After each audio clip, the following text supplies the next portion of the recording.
इन दिनों वक्फ बहुत चर्चा में है क्योंकि वक्फ को निरस्त करने यानी रिपील करने को लेकर एक प्राइवेट मेंबर बिल 2023 राज्यसभा में पेश हुआ है। आप में से काफ़ी लोग वक्फ और प्राइवेट मेंबर बिल को शायद न समझते हों, तो वक्फ को समझने से पहले हम ये जान लेते हैं कि प्राइवेट मेंबर बिल क्या होता है। उसके बाद वक्फ और उसकी कानूनी वैधता, इतिहास, शक्तियाँ और उसके उपयोग और दुरुपयोग को भी जानेंगे। जी हाँ दोस्तों, अंत तक वीडियो में बने रहिए ताकि आपका इस विषय पर ज्ञान वर्धन हो सके। दोस्तों नमस्कार, मैं योगेश शर्मा और आप देख रहे हैं सत्यवाणी हिंदी। जब कोई भी संसद सदस्य यानी सांसद जो मंत्री नहीं है अर्थात गैर सरकारी सदस्य है और विधेयक पेश करता है तो उस विधेयक को प्राइवेट मेंबर बिल अर्थात निजी सदस्य बिल के रूप में देखा जाता है। मंत्रियों के अलावा सभी संसद सदस्य निजी सदस्य होते हैं, चाहे वो किसी भी दल से संबंधित क्यों न हो। इस नियम के तहत भाजपा सांसद हरनाथ सिंह यादव ने वक्फ अधिनियम 1995 को चैलेंज करते हुए उसके निरस्त करने की मांग करने वाला एक निजी विधेयक वक्फ रिपील बिल 2023 पेश करने की अनुमति का प्रस्ताव किया। कोई भी निजी बिल प्रस्तुत करने से पहले हाउस से उसके लिए अनुमति लेना आवश्यक होता है। इस बिल को अनुमति न देने के लिए विपक्षी दलों Congress, TMC, DMK, CPI, CPIM और राजद सहित कई दलों के सदस्यों ने इसका कड़ा विरोध भी किया। आखिर वोटों का विभाजन हुआ तब 53 सदस्यों, जिनमें से ज़्यादातर सत्ता पक्ष से थे, ने पक्ष में मतदान किया, जबकि 32 सदस्यों ने इस बिल का विरोध किया, लेकिन विधेयक को पेश करने की अनुमति मिल चुकी थी।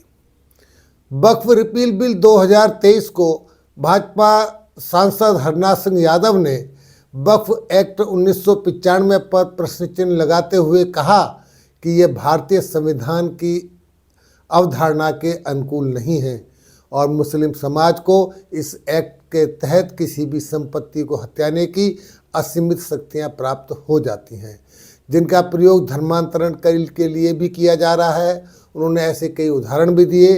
अब हम वक्फ के बारे में विस्तार से थोड़ा जानने की कोशिश करते हैं। दोस्तों, उससे पहले एक अपील है कि जिन्होंने अभी तक चैनल सब्सक्राइब नहीं किया है, प्लीज़ चैनल सब्सक्राइब जरूर कर लें, क्योंकि आपके इसी सहयोग से हमें और वीडियो बनाने, जानकारियाँ एकत्र करने, आप तक पहुँचाने की ऊर्जा मिलती है। अब देखते हैं वक्फ शब्द के मायने क्या हैं। वक्फ एक अरबी शब्द है जिसके मायने होते हैं ठहरना। अगर कोई संपत्ति अल्लाह के नाम पर वक्फ की जाती है तो वह संपत्ति हमेशा के लिए अल्लाह के पास ठहर जाती है, अर्थात उसमें कोई बदलाव नहीं हो सकता। जब कोई शख्स इस्लामी तरीके से किसी चीज़ को दान करता है तो उसे वक्फ करना कहा जाता है। कोई भी शख्स किसी भी चीज़ को अल्लाह के नाम पर वक्फ कर सकता है। यह घर हो सकता है, ज़मीन, इस्तेमाल की गई कोई चीज़, किताबें, लाइब्रेरी आदि। दान की हुई संपत्ति पर किसी का मालिकाना हक नहीं रहता है। किसी भी संपत्ति को वक्फ करने का मकसद ज़रूरतमंद लोगों की मदद करना होता है। इस्लाम धर्म के मुताबिक अगर किसी भी संपत्ति को दान कर दिया जाता है तो उस शख्स के मरने के बाद उसके परिवार वालों का संपत्ति पर कोई अधिकार नहीं रहता है। यानी वक्फ, दूसरे शब्दों में हम कहें तो वक्फ परोपकारी लोगों द्वारा किए गए मुस्लिम कानून द्वारा मान्यता प्राप्त पांथिक पवित्र उद्देश्यों के लिए चल या अचल संपत्तियों का एक स्थायी समर्पण है। अनुदान को मुसर्रत उल्फ खिदमत के रूप में जाना जाता है, जबकि ऐसा समर्पण करने वाले व्यक्ति को वाकिफ के रूप में जाना जाता है। इसके ऐतिहासिक चलन को देखें तो मुगलों के पतन के बाद वक्फ की स्थापना मुगल बादशाहों की वह संपत्ति जिन पर मुस्लिम समुदाय अपना हक समझता था उसके अधिकारों का रक्षण करने के लिए हुई थी। अब आज़ाद भारत में वक्फ बोर्ड का गठन क्यों और किन कारणों से हुआ, यह जानने की भी हम कोशिश करते हैं। और साथ ही साथ यह जानना भी ज़रूरी है कि वर्तमान में वक्फ बोर्ड क्या है, वह क्या करता है, वास्तव में उसका स्वरूप क्या है और उसके पास कौन कौन सी शक्तियां हैं जिनके बल पर वक्फ अपनी शक्तियों का उपयोग या दुरुपयोग कर सकता है। तो आइए वक्फ बोर्ड के गठन से लेकर उसकी गतिविधियों तक एक एक बिंदु पर विस्तार से बात करते हैं। 1947 में अंग्रेजों की अधीनता से आज़ादी मिलने के साथ ही भारत का बंटवारा हुआ और इस्लाम के नाम पर पाकिस्तान एक नया देश बना। तब जो मुसलमान भारत से पाकिस्तान चले गए उनकी ज़मीनों को वक्फ संपत्ति घोषित कर दिया गया। 1950 में नेहरू लियाकत समझौते में तय हुआ विस्थापित होने वालों का भारत और पाकिस्तान में अपनी अपनी संपत्तियों पर अधिकार बना रहेगा। वो अपनी संपत्तियां बेच सकेंगे। हालांकि पाकिस्तान में नेहरू लियाकत समझौते का यथार्थ रूप से पालन नहीं हुआ, क्योंकि पाकिस्तान में हिंदुओं की छोड़ी गई सभी ज़मीनें, उनके मकान, उनकी जायदादें वहाँ की सरकार या स्थानीय लोगों के द्वारा कब्जा कर ली गई। लेकिन भारत के तत्कालीन प्रधानमंत्री जवाहरलाल नेहरू ने कहा कि यहाँ से पाकिस्तान गए मुसलमानों की संपत्तियों को कोई भी हाथ नहीं लगाएगा। अब जो मुस्लिम मालिकों द्वारा या तो अपने साथ ले गए या बेच दिए, बेचे जाने के बाद भी जो संपत्तियां बच गईं उन्हें वक्फ की संपत्ति घोषित कर दिया गया। ऐसी संपत्तियों के रखरखाव के लिए 1954 में वक्फ बोर्ड का गठन हुआ। यहीं से भारत के संविधान के विपरीत इस्लामीकरण का एजेंडा भी शुरू हुआ। वक्फ की अवधारणा की जड़ें शुरुआती इस्लामिक इतिहास में अवश्य देखी जा सकती हैं, लेकिन आपको यह जानकर हैरानी होगी कि आज वक्फ का कोई वजूद इस्लामी देशों में नहीं है। फिर वो चाहे तुर्की हो, लीबिया, सीरिया या इराक हो, कहीं भी वक्फ बोर्ड नहीं है। लेकिन भारत में मुस्लिम तुष्टीकरण के चलते आज हालात ऐसे हैं कि वक्फ को देश में तीसरा सबसे बड़ा जिम्मेदार बताया जाता है। इसके पास अकूत संपत्तियां हैं। यह सिर्फ भारत में है जो इस्लामी राष्ट्र नहीं है बल्कि एक धर्मनिरपेक्ष राष्ट्र है। अब जानते हैं कि वक्फ की क्या क्या जिम्मेदारियां हैं। भारत में वक्फ बोर्ड वक्फ संपत्तियों का प्रबंधन करता है तथा यह सुनिश्चित करने के लिए भी जिम्मेदार होता है कि संपत्ति से होने वाली आय का उपयोग वक्फ और इस्लामी सिद्धांतों की इच्छा के अनुसार किया जा सके। वक्फ बोर्ड के पास दान की गई किसी भी संपत्ति पर कब्जा रखने या उसे किसी और को देने का अधिकार होता है। वक्फ का काम देखने वालों को मुतवल्ली कहा जाता है। वक्फ बोर्ड का एक सर्वेयर होता है और वही सर्वेयर यह तय करता है कि कौन सी संपत्ति वक्फ की है और कौन सी नहीं है। वक्फ संपत्ति को बेचा नहीं जा सकता, लेकिन उसे किराए पर या लीज पर अवश्य दिया जा सकता है। भारत में वक्फ बोर्ड एक कानूनी निकाय है। सरकार ने इसका गठन साल 1964 में वक्फ कानून 1954 के तहत किया था। इस कानून के तहत पहला संशोधन 1995 में किया गया था। इसके बाद नया संशोधन साल 2013 में लागू किया गया। वक्फ बोर्ड की वक्फ की सभी संपत्तियों की सुरक्षा के साथ साथ उनका लेखा जोखा भी रखने की जिम्मेदारी होती है। केंद्रीय स्तर पर एक स्वायत्त निकाय है जिसे सेंट्रल वक्फ काउंसिल कहते हैं। दूसरा, राज्य स्तर पर भी वक्फ संपत्तियों के प्रबंधन के लिए वक्फ बोर्ड होते हैं। इस तरह भारत में कुल 32 वक्फ बोर्ड हैं। सेंट्रल वक्फ काउंसिल के जो पदेन अध्यक्ष होते हैं वो केंद्रीय अल्पसंख्यक कल्याण मंत्री होते हैं। बात करें वक्फ बोर्ड के सदस्यों की तो इसमें शीर्ष पर सारे मुस्लिम अधिकारी ही होते हैं। जैसे एक अध्यक्ष राज्य सरकार की ओर से, एक या दो नामित व्यक्ति होते हैं, मुस्लिम विधायक, मुस्लिम एमपी, मुस्लिम वकील, मुस्लिम आईएएस, इस्लामी स्कॉलर, टाउन प्लानर और इनके अलावा एक लोकल लेवल पर मुतवल्ली भी होता है। जैसा कि अभी बताया गया है कि केंद्रीय अल्पसंख्यक कल्याण मंत्री सेंट्रल वक्फ बोर्ड का अध्यक्ष होता है। यही कारण है कि किसी भी मुसलमान को ही अल्पसंख्यक कल्याण मंत्री बनाया जाता है। मोदी सरकार में मुख्तार अब्बास नकवी इस पद पर थे। उनके हटने के बाद से स्मृति ईरानी को अल्पसंख्यक कल्याण मंत्री बनाया गया। वो भी पारसी अल्पसंख्यक समुदाय से ही है। इस तरह सेंट्रल वक्फ बोर्ड का अध्यक्ष तो कभी कभार गैर मुस्लिम हो भी सकता है, लेकिन बाकी के सारे सदस्य मुस्लिम ही होते हैं। यह कानून में सुनिश्चित किया गया है। जहाँ तक बात स्टेट वक्फ बोर्ड्स की है तो उसके भी सभी 7 सदस्य मुस्लिम ही होते हैं। वक्फ बोर्ड में एक वकील, एक विधायक, एक सांसद, एक टाउन प्लानर, एक IAS अधिकारी, एक स्कॉलर, एक मुतवल्ली होता है। वक्फ एक्ट कहता है कि ये सभी मुस्लिम ही होंगे। बोर्ड किसी भी ज़मीन पर कह दे कि यह ज़मीन वक्फ की है तो उसके नोटिस के खिलाफ कोर्ट में नहीं जा सकते, बल्कि वक्फ ट्राइब्यूनल में ही अपील करनी होगी। सोचिए, जिस वक्फ बोर्ड ने किसी संपत्ति पर गलत दावा कर दिया है, उसके खिलाफ उसकी शिकायत की सुनवाई भी उसी बोर्ड का एक्सटेंडेड इंस्टीट्यूशन ही करेगा। अगर किसी को लगता है कि ट्राइब्यूनल पर तो संदेह नहीं किया जा सकता, तो फिर इस तरह का कानून या इस तरह का ट्राइब्यूनल गैर मुस्लिमों के लिए अलग होना चाहिए, जहां उन्हें इंसाफ मिल सके। वर्ष 1995 में PV नरसिम्हा राव की कांग्रेस सरकार ने वक्फ एक्ट 1995 में संशोधन किया और नए नए प्रावधान जोड़कर वक्फ बोर्ड को असीमित शक्तियां दे दी। वक्फ बोर्ड 1995 का सेक्शन 3R के मुताबिक कोई भी संपत्ति किसी भी उद्देश्य के लिए मुस्लिम कानून के मुताबिक पाक, मजहबी या परोपकारी मान लिया जाए तो वह संपत्ति वक्फ की हो ही जाएगी। वक्फ एक्ट 1995 का आर्टिकल 40 कहता है कि यह ज़मीन किसकी है, यह वक्फ का सर्वेयर और वक्फ बोर्ड तय करेगा। दरअसल वक्फ बोर्ड का जो सर्वेयर होता है वही तय करता है कि कौन सी संपत्ति वक्फ की है और कौन सी नहीं है। इस निर्धारण के 3 आधार होते हैं। नंबर 1, अगर किसी ने अपनी संपत्ति वक्फ के नाम कर दी हो। नंबर 2, अगर कोई मुसलमान या मुस्लिम संस्था ज़मीन को लंबे समय से प्रयोग कर रही हो, या फिर सर्वे में ज़मीन का वक्फ की संपत्ति होना साबित हुआ हो।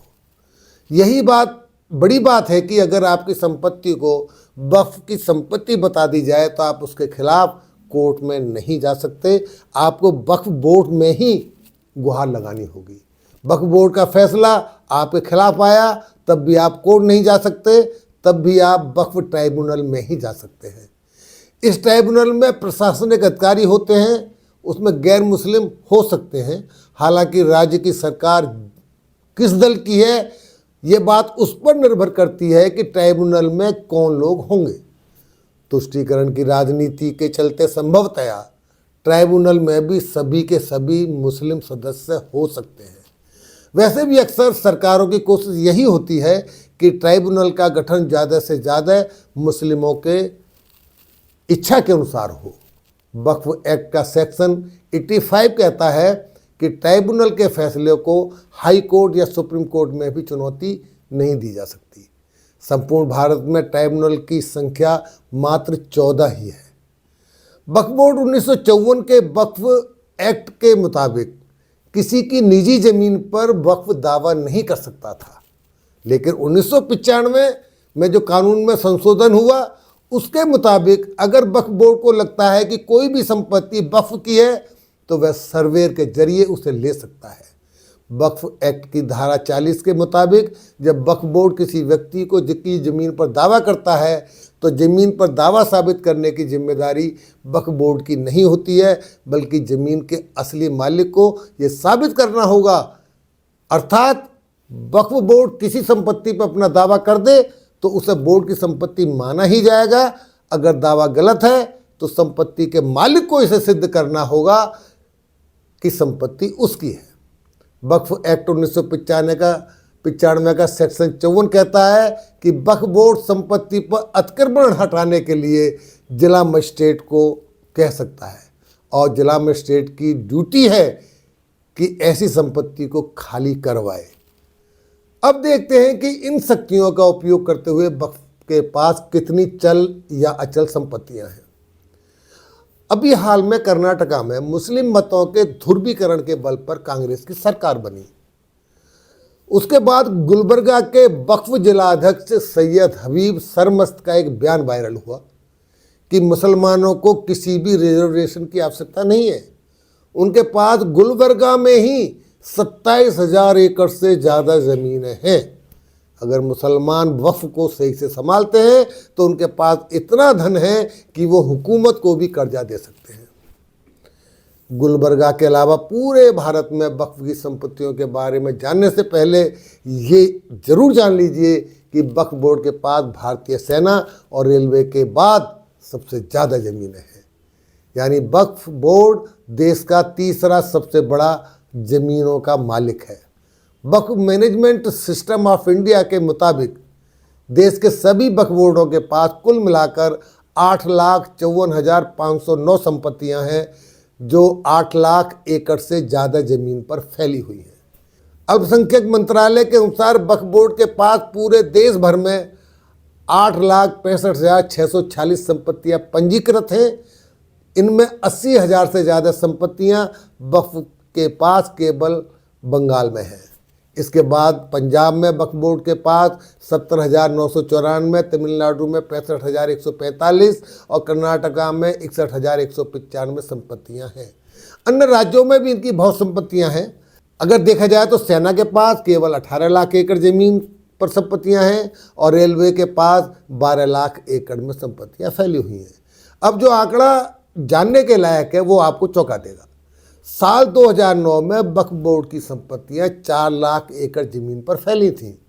मतलब साफ है कि 13 वर्षों में वक्फ बोर्ड की संपत्तियां दोगुने से भी ज़्यादा हो गई। ये कैसे रकबा बढ़ गया, अब ये आपको बताते हैं। आपने कभी अखबार में सुना होगा कि उत्तराखंड के पहाड़ों पर अचानक मज़ारों की बाढ़ आ गई है। सड़कों के किनारे, जंगलों, बस्तियों, कहीं भी कोई खाली जगह दिखती है, वहाँ कुछ दिन के बाद में एक मज़ार प्रकट हो जाती है। इतना ही नहीं, मज़ार के आसपास की खाली ज़मीन की भूमि पर भी कब्जा कर लिया जाता है। वक्फ बोर्ड देश भर में जहाँ भी कब्रिस्तान की घेरेबंदी करवाता है, उसके आसपास की ज़मीन को भी अपनी संपत्ति करार दे देता है। अवैध मज़ारों, नई नई मस्जिदें लगातार बन रही हैं, जिनके आसपास की ज़मीनें भी वक्फ बोर्ड कब्जा कर लेता है। 1995 का वक्फ एक्ट कहता है, अगर वक्फ बोर्ड को लगता है कि कोई ज़मीन वक्फ की संपत्ति है तो यह साबित करने की जिम्मेदारी उसकी नहीं है, बल्कि ज़मीन के असली मालिक की है। वो बताए कि कैसे ज़मीन उसकी है। अगर वक्फ बोर्ड को सिर्फ लगता है कि कोई संपत्ति वक्फ की है तो उसे कोई दस्तावेज या सबूत पेश नहीं करने होंगे। सारे कागज़ और सबूत उसे देने होंगे जो ज़मीन पर अपनी दावेदारी प्रस्तुत कर रहा है। अब ये कौन नहीं जानता कि भारत में कई परिवारों के पास ज़मीन के कोई पुख्ता कागजात नहीं होते। वक्फ बोर्ड इसका बहुत बड़ा फ़ायदा उठाता है, क्योंकि उसे कब्जा जमाने के लिए कोई कागज़ तो देना नहीं है। आप समझ सकते हैं कि जब कोई संगठन या इकाई के पास अकूत दौलत आ जाए और अनेक अधिकार आ जाएं, तो वह भ्रष्टाचार भी पनपता है। अभी हाल ही में दिल्ली सरकार की एंटी करप्शन ब्रांच ने वक्फ बोर्ड से जुड़े घोटाले के आरोप में ओखला से आम आदमी पार्टी के विधायक अमानतुल्लाह खान को गिरफ्तार किया है। वक्फ के नाम पर वक्फ बोर्ड में जोड़ी गई इतनी संपत्तियों पर पिछले दिनों बहुत सवाल उठे। यूपी राज्य में तो सीएम योगी आदित्यनाथ ने वक्फ बोर्ड की संपत्तियों पर जांच के आदेश भी दे दिए हैं। इसके अलावा सुप्रीम असंवैधानिक करार देने के लिए एक याचिका डाली गई। हालांकि कोर्ट ने यह याचिका यह कहकर खारिज कर दी कि इस मामले में याचिकाकर्ता व्यक्तिगत रूप से प्रभावित नहीं हुआ है। याचिका डालने वाले श्री अश्विनी उपाध्याय ने इसकी संवैधानिक मान्यताओं पर सवाल खड़ा करते हुए कोर्ट में कहा कि वक्फ के नाम से भारतीय संविधान में एक भी शब्द नहीं है। सरकार ने 1995 में वक्फ एक्ट बनाया और ये सिर्फ मुस्लिमों के लिए बना दिया, उनके तुष्टीकरण के लिए बनाया। और उन्होंने कहा कि जब संविधान में ही ऐसा शब्द नहीं था तो वक्फ एक्ट बना कैसे। इसमें मुस्लिम विधायक, एमपी, वकील, आईएएस स्कॉलर, टाउन प्लानर और एक मुतवल्ली जो होता है, उनका पूरा का पूरा खर्चा, उनका पूरा वेतन जनता के टैक्स से दिया जाता है। और उन्होंने सवाल उठाया कि जब सरकार मस्जिद, मज़ारों से ज़कात या दान में आए धन को नहीं लेती है तो उल्टा वक्फ पर उसके सदस्यों के वेतन और अन्य खर्चों पर पैसा खर्च क्यों करती है। क्या ये आर्टिकल 27 का उल्लंघन नहीं है। उन्होंने यह भी कहा कि वक्फ बोर्ड 1995 के जरिए वक्फ बोर्ड को असीमित शक्तियां दे दी गई हैं। उन्हें यह भी अधिकार दिया गया है कि उनके सब धार्मिक संपत्तियों से जुड़े मामले ट्राइब्यूनल कोर्ट में जाएंगे। और उन्होंने सवाल किया कि देश में इतनी ट्राइब्यूनल कोर्ट नहीं है, ऐसे में अगर वक्फ जाकर किसी की संपत्ति पर अगर दावा ठोक देता है तो उन लोगों को दर दर भटकना पड़ता है और न्याय के लिए लंबे समय तक इंतजार करना पड़ता है, जबकि बाकी सभी धर्मों के मामले आराम से सिविल कोर्ट में सुन लिए जाते हैं।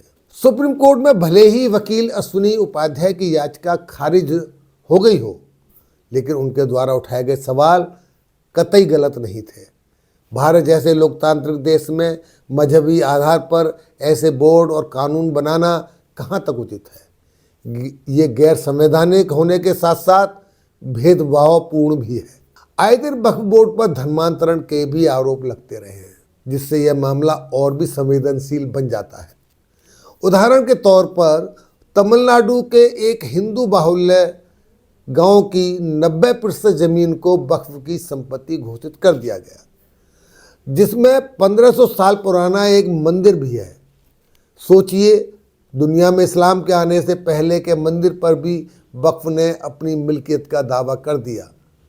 जब यह बात ग्रामीणों की जानकारी में आई तो उन्होंने वक्फ बोर्ड से संपर्क किया, तो उन्हें बताया गया कि केवल मुस्लिम ही वक्फ बोर्ड की ज़मीनों का उपयोग कर सकते हैं, लिहाजा अगर वे इस्लाम कबूल कर लेते हैं तो उन्हें इस ज़मीन से बेदखल नहीं किया जाएगा। ऐसी ही एक घटना महाराष्ट्र के सोलापुर ज़िले की भी सामने आई। वहाँ भी हिंदुओं को ज़मीन को वक्फ की मिल्कियत बताकर बदले में मुस्लिम मजहब अपनाने का दबाव बनाया गया। इस तरह वर्ष 2004 में वक्फ ने ताजमहल को ही अपना बता दिया और एएसआई को ताजमहल से बेदखल करते हुए नोटिस भेज दिया। ताजमहल वक्फ की संपत्ति है। तब एएसआई के द्वारा सुप्रीम कोर्ट में गुहार लगाने पर सुप्रीम कोर्ट ने वक्फ से बादशाह जहांगीर द्वारा ताजमहल को वक्फ करने का दस्तावेज मांग लिया और वक्फ बोर्ड ऐसा कोई दस्तावेज नहीं दिखा सका। तब जाकर यह मामला शांत हो पाया। इन्हीं सब विवादित गतिविधियों और वक्फ को मिले विशेषाधिकारों को गैर संवैधानिक बताते हुए वरिष्ठ वकील श्री अश्विनी उपाध्याय ने अदालत का दरवाज़ा खटखटाया था। इस संदर्भ में अब हम यहाँ हिंदू मंदिरों की भी बात करते हैं। भारत के 15 राज्यों में 14 लाख से अधिक मंदिरों पर सरकार का परोक्ष या प्रत्यक्ष रूप से नियंत्रण है, जिससे हिंदू दानदाताओं द्वारा दिए गए धन से सरकार को 1 लाख करोड़ रुपए की प्रतिवर्ष आय होती है। यह धन मस्जिदों, चर्चों, मदरसों को चलाने के लिए अनुदान के रूप में बांटा जाता है। इस विषमता पर सुप्रीम कोर्ट भी हिंदुओं के मठ मंदिरों को आज़ादी देने की सलाह भारत सरकार को दे चुका है। मित्रों, अब यह मामला देश की सर्वोच्च विधान निर्माण संस्था संसद के समक्ष प्रस्तुत हो चुका है। उस पर बहस की अनुमति भी प्राप्त हो चुकी है। अब देखना यह है और गैर लोकतांत्रिक यह कानून निरस्त होता है या यह प्राइवेट बिल मुस्लिम मतों के लालच की भेंट चढ़ जाता है, क्योंकि भारत में तुष्टीकरण की राजनीति सदैव होती आई है। अब यह भविष्य में ही पता चलेगा कि इस बिल का क्या होता है। मित्रों, मेरे द्वारा इस वीडियो बनाने का उद्देश्य आपको इस जानकारी के माध्यम से आपको जागरूक करने का था। अंत में मैं पुनः आपसे निवेदन करता हूं कि चैनल सब्सक्राइब करें, लाइक करें और साथ ही नोटिफिकेशन बेल ज़रूर दबा दें और ऑल पर क्लिक कर दें, ताकि ऐसी ज्ञानवर्धक वीडियो जो आने वाली हैं वो भी आपको मिल सकें, आप देख सकें और आप उनका आनंद उठा सकें। धन्यवाद मित्रों।